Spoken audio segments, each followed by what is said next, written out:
पश्चिम बंगालमध्ये सुवेंदू अधिकारी यांच्या पीएची हत्या. मध्यमग्राममध्ये गोळीबारात चंद्रनाथ रथ यांचा मृत्यू. कारमधून घरी परतणाऱ्या चंद्रनाथ यांच्यावर गोळीबार.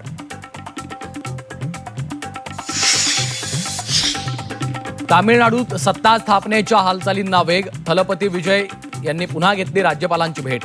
सरकार स्थापनेबाबत सस्पेन्स कायम. तर तामिळनाडूचे राज्यपाल म्हणजे दुसरे कोश्यारी असल्याचा राऊतांचा टोला.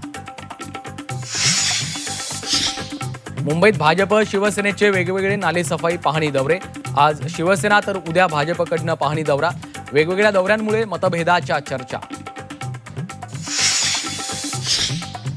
भोंदू खरातचं लॉकर ईडीच्या ताब्यात. लॉकरमध्ये दागिने, हिरे, अमेरिकन डॉलर्स, काही महत्वाचे कागदपत्र ईडीच्या ताब्यात. लवकरच ईडी घेणार भोंदू खरातचा ताबा.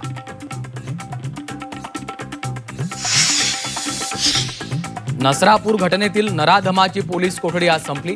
आरोपी भीमराव कांबळेला कोर्टासमोर हजर करणार. व्हीसीद्वारे आरोपीला कोर्टात हजर केलं जाण्याची शक्यता.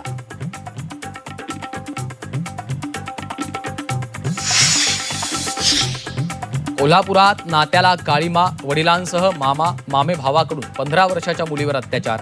शाहूपुरी पोलिसांकडून वडील आणि मामाला बेड्या.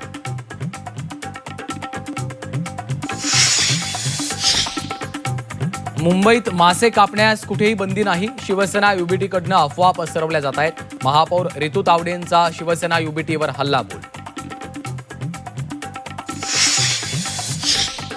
मुंबईसह कोकणातील तापमानात वाढ. महामुंबईचा पारा 42 अंशांवर जाण्याची शक्यता. तर विदर्भासह मराठवाड्यात पारा 40शी पार.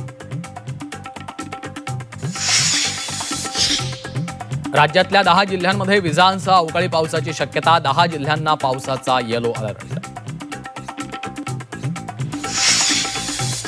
आणि ऑपरेशन सिंदूरला 1 वर्ष पूर्ण. भारताचा दृढनिश्चय, सार्वभौमत्व आणि आपल्या लोकांच्या रक्षणासाठी भारतीय सैन्याचं ट्विट.